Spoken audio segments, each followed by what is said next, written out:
What's going on, guys? Welcome back. It is Institutional here, and we're going to talk about the importance of not trading news, but actually waiting after the fact. There's too many times where we have news like FOMC, NFP, and we try to predict the market as far as what's the market telling us. And that's not what you want to be doing on a day-to-day basis. It's wanting to understand where the liquidity level is residing and what could potentially happen here. So structure is very important, but there's things in news that sometimes it's already priced in. I remember this time when I was trying to, a lot of people were trying to short S&P when interest rates went up to 0.50%.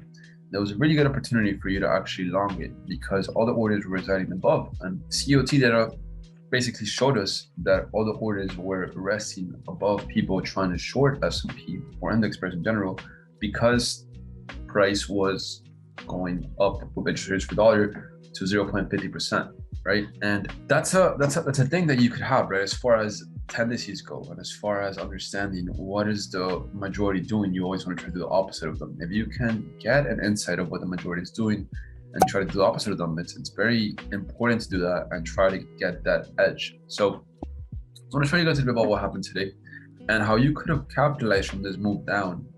Even if you did miss this move down, how you are supposed to follow through with structure. So CPI came out, start looking at the trend here. What can you guys see happen here actually, right? We were unable to make a higher low point from this imbalance that we made. So this is already giving you context here that we actually made, we weren't able to make a higher high point, we actually made a higher low point. This is already giving you context here that price is trying to, at least, it's getting weaker, right? It's not trying to go higher here. Whenever there's trend lines, they do show you some type of liquidity levels or structure of where you can focus on. Too many SMC traders are focused on trends as liquidity, but they also give you insight of what the market's actually doing because yes, this is a trend line, but what is it doing? It's meaning that price is becoming stronger here. It does not want to go lower. So if you take a look at a trade here that we took on the market open, right? What do we have here? And there's going to be just a video of random rants, but just understanding the context of current PA and of course building that data. So here we have an opening gap on Sunday, right?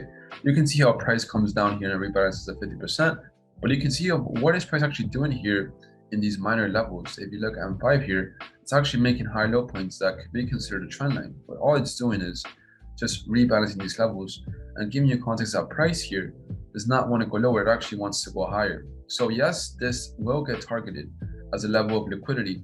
But if you have a bigger concept of it, understanding that it's giving you insight that price is becoming weaker here, then you're able to long that, understanding what price is actually doing, right? If we take a look at London session on what happened yesterday, take a look at this. Once again, what do we have here? Pretty simple. Price is now becoming weaker. It's stronger. It's unable to make lower high points here, right? It's unable to make lower low points here.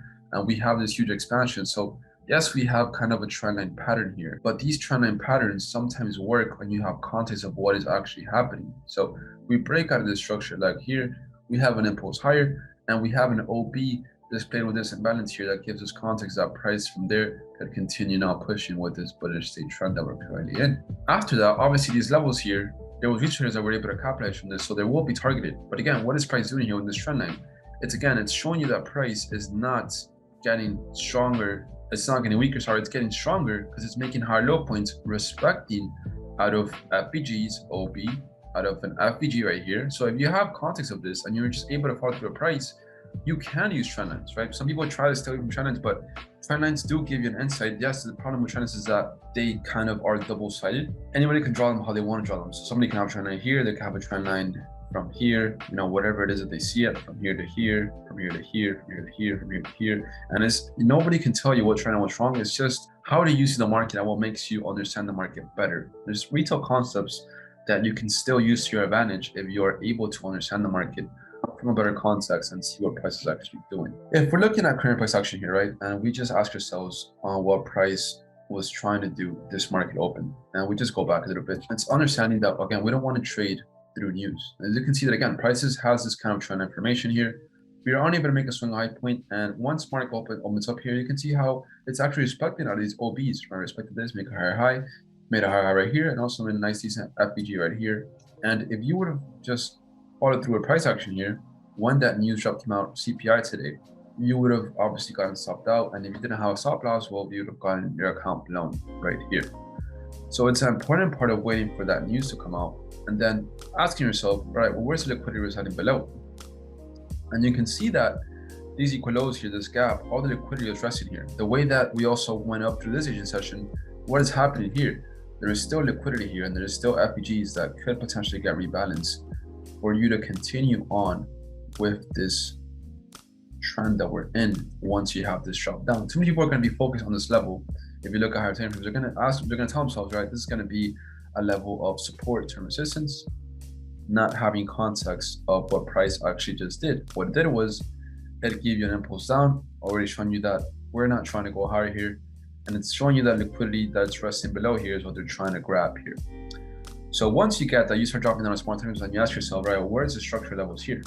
And if you just take a look at here, the structure levels, what do we have right here in M5? Well, here, we clearly as Dave have an FPG right here. This lower high point led to this lower low that rebalances FPG here. So here you have kind of your first mitigation right there.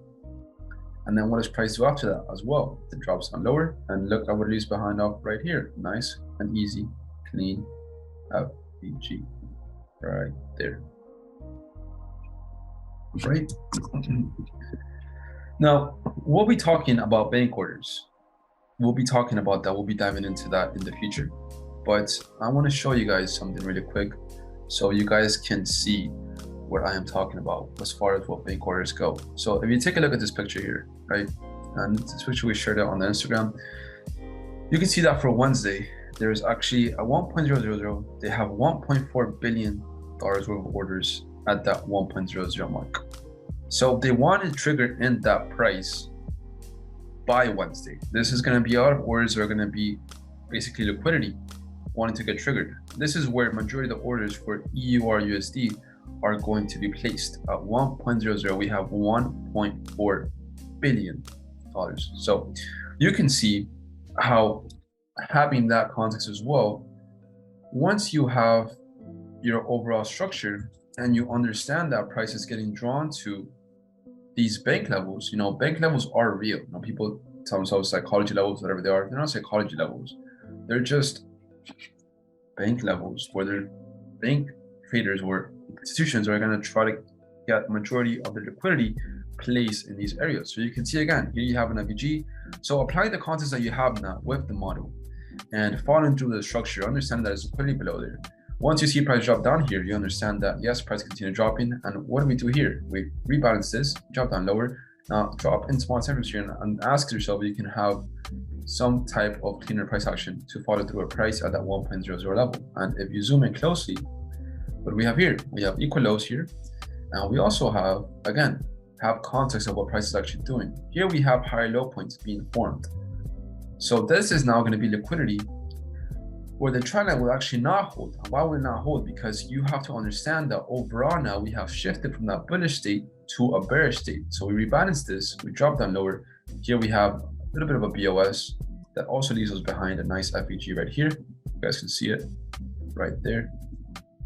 So you could have had your second entry right there. And again, all you're doing here, putting your entry to 50%, stops above here or above FEG, whatever you want. And you're targeting the 1.00 level instead of 5 to 1. And you can see how that gets hit beautifully, just having context of, again, your current impulse that you had with this CPI, your current leg of structure. Once we rebalance that and make it our low point, we have this leg of structure. Price comes back up to this 50%, rebalances, and then drops lower to the 1.00 mark, where there is 1.4 billion worth of orders from these institutions. So a little bit of of a concept that you could start using.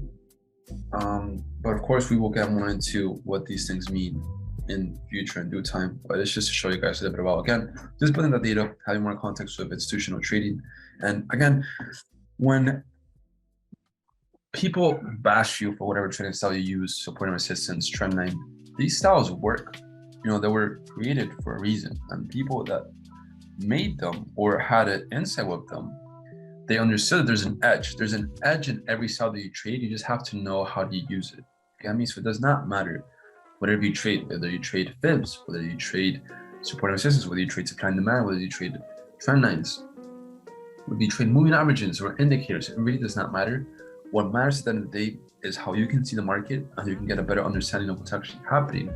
And if you are able to build things to your ability, you'll be profitable. So a little bit of EUR/USD today, and I hope you guys got a bit of insight on what happened through London, then what happened through New York. And again, just try to stay away from news as much as possible. But after news does happen, then ask yourself, where's the liquidity residing and what type of leg of structure am I looking for? Are you looking for a void to fill? Are you looking for a continuation? Or are you looking for a reversal? Whatever it is, let's continue going. You guys know how it goes. Don't overtrade, don't over leverage. Peace, guys. Stay trading.